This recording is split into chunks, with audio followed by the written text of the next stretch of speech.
Hello and welcome to the Bulldog Blitz. I'm Mallory Winters. There are big changes in the work for Hinkle Fieldhouse, and we're lucky enough to be joined by Associate Athletic Director of Development and Butler grad Bill Lynch to talk about the proposed changes. Thanks for joining us, Bill. Glad to be with you, Mallory. Thank you.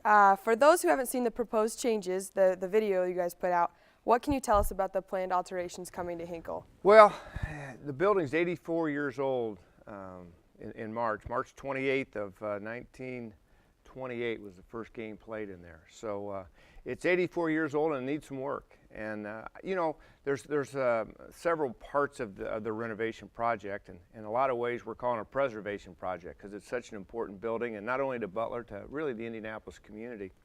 This spring, in May, you'll see the work on the exterior. There's 820,000 bricks to the field house, and each one needs to be re-tuck pointed and new mortar put in. And also there's, I don't know how many windows are in the building, but they had to be reglazed and recased because of wear and tear over 84 years. So that'll be done starting this May, and then we'll work inside. The bowl itself, where you come in and watch basketball, you know, when the place is full, you won't notice a big change. We don't want to change the feel of Hinkle Fieldhouse, because that's the first thing as we go out into the public and to our alums and talk about it. They say, don't change Hinkle. So we really aren't going to do that. We're just going to try to modernize the seating. We're going to put in a new scoreboard with video replay, and then a lot of behind the scenes things in the locker rooms, weight rooms, training rooms, those type of areas we got to clean up for our student athletes. Great. Who's really been in charge and kind of spearheading this program? Well, you know, it starts with Barry Collier, our director of athletics, but the university is committed to it, starting with our board of trustees and our senior administration, and so everybody's behind it. We are at this point in what we call the leadership phase of our fundraising, where we've gone out and tried to raise some major gifts to kind of kickstart it before we come up with a final number of what we think we can raise, and so that's yet to be determined. But we are along the path of having the architects come in, do the design work. We have a construction team hired, and they're ready to go. But it's, you know, finalizing the process. It never goes as fast as you would like, but we're certainly on track to begin the work this spring with the exterior. Great, and it's a big project, so what does the timeline look like for something like that? Well, you know, it's a project that will take 2 or 3 years. The building is an active building, as everybody on campus understands, and we still teach physical education classes in there.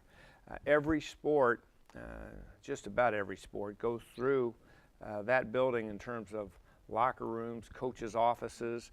We have moved a couple coaches' offices down to a new building on 52nd Street outside the baseball diamond right now. But for the most part, all the student athletes go through Hinkle, and we just can't shut the building down. And we certainly don't want to do that where some of our student athletes may have to compete somewhere else. So in order to do that, there's a phasing that goes on, that this part of the building will be worked on at certain times of the year. And you know, and even in the summertime, I can't, you know, I was here last summer when I came back to Butler, and the number of kids in the community that come to summer camps between the men's and women's basketball, volleyball, but baseball has camps, football has camps, just about every sport. So the building is used so much, so we're going to have to phase it out so it doesn't interrupt, games and practices as they take place through the fall, winter, and spring. So there's huge alterations coming to the swimming pool area. Correct. What's the goal behind changing an area that the public doesn't even see? Well, it's interesting, and it's all part of, you know, Hinkle's a National Historic Landmark, and there are certain restrictions of what we can and can't do within the building. And the pool is part of the original building, and that's what a lot of people don't realize. The whole west gym and the pool area was built in '28 with the rest. It was the first indoor swimming pool in the city of Indianapolis, and I don't think it's had water in it in probably 10 years, but to a lot of Butler alums through the years, they spent time in that swimming pool, whether it was a PE class or some kind of a social function on campus. But there's 18,000 square feet in there, and with a National Historic Landmark, we can't build outside the framework of the building. because then we would lose, you know, that, you know, what we have with whether it's Indiana Historical Society or even from the national standpoint. So we can renovate inside. So we're going to gut the pool area, and at this point, you know, put levels, probably 3 levels, where the bottom level will be used. Right now it looks like it'll probably be a new strength and conditioning center. You know, in this day and age, weight rooms and those things are so important to help develop our student athletes, but certainly from a recruiting standpoint as well. The second level is planned to be a student academic center, which we don't have in Hinkle Fieldhouse right now, which will be a great improvement for our student athletes to have an area where they can study and meet with tutors and you know, our staff that works with them from an academic standpoint. And then also a new student athlete training center, which, you know, right now, you know, we don't have the size that we should for a Division I program such as ours. So that would go in that area. The third level at this point will be offices, because around the concourse, as we do work there, putting in new restrooms, new concessions, a lot of those areas are current office spaces that have to go somewhere, and they would go up in the 3rd floor of the swimming pool area. How would this new area change student-athlete experiences at Hinkle, as well as faculty that already have to work there every day? Well, it's going to be a much better place, and you know, starting with the student athletes, and I think that's the thing. We're trying to make sure it's a better experience for all student athletes. Most people think of Hinkle as basketball, volleyball, where, you know, they go and they watch games, and certainly from a public standpoint. But all our student athletes are in there, and the Student Academic Center is certainly going to help all the student athletes. The Strength and Conditioning Center, you know, there's not a sport out there now where strength and conditioning isn't an important factor. The Training Center will help all student athletes. So those 3 in particular will help. The basketball, men's and women's basketball, that, you know, are currently on the main concourse level, they'll have new work done to their locker rooms, which will enhance, you know, their experience. The other sport programs, where most of the locker rooms are down in the basement area, again, most have never been down there. Part of those were renovated 5 or 6 years ago.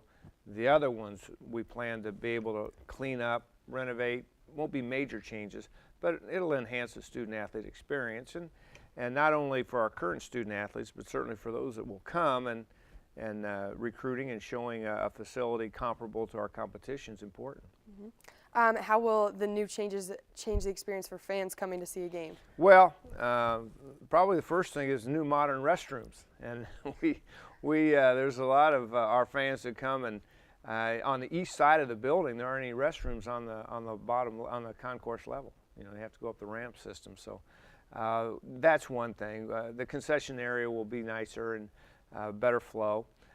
Inside, once you get into the arena itself, we're going to have chair back seats all the way up to the track level.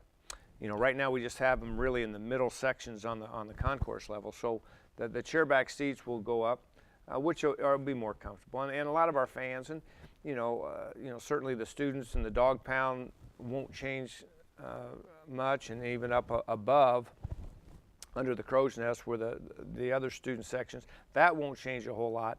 But the chair back seats, you know, part of our season ticket base is we have people, you know, at the age where they'd like to have a little more comfortable seat. So that'll be important. Again, the new scoreboard will be important, because video replay, I mean, that's going to make the fan experience better. But from a business standpoint, with the LED signage, you know, with advertising and sponsorships, that will help clean up the rest of it. But as I said to start, inside, if the place is full and everybody's in the seats, other than the new scoreboard, we don't want the experience to be a lot different, because I think that's what makes Hinkle Fieldhouse unique. And as we've gone out and talked to people that may want to get involved in the project, is particularly, you know, the group that remembers going to the field house back when the Indiana high school basketball tournament was played through the 40s, 50s, 60s, and really up until 1971. They remember Hinkle as the old arena, and so we certainly don't want to change that. You're a Butler grad yourself, came Yes. back and coached, and then came back on staff in 2011. What Right. is about Butler that keeps you coming back? Well, you know, I have a long history. I grew up in Indianapolis and came to Butler athletic events from as early as I can remember because I had uncles that had played here and they always brought me out. And then I was a student athlete and I played football and basketball. So I spent a lot of time in Hinkle through the years. And then I was on the staff coaching for 12 years. And then I left and I coached at 3 other institutions before I came back. And when I had the opportunity, Barry Collier was the athletic director and there was a position available and he asked me to come back. I think being at the other places, you realize what a special place Butler is. And that's why it's fun to be back and certainly involved in this project. Great. Well, we are looking forward to seeing all the changes taking place at Hinkle over the next few years. Thank you for joining us today. When we come back, Marissa Johnson is sitting down with Michelle Nash of the women's golf team. Stay tuned.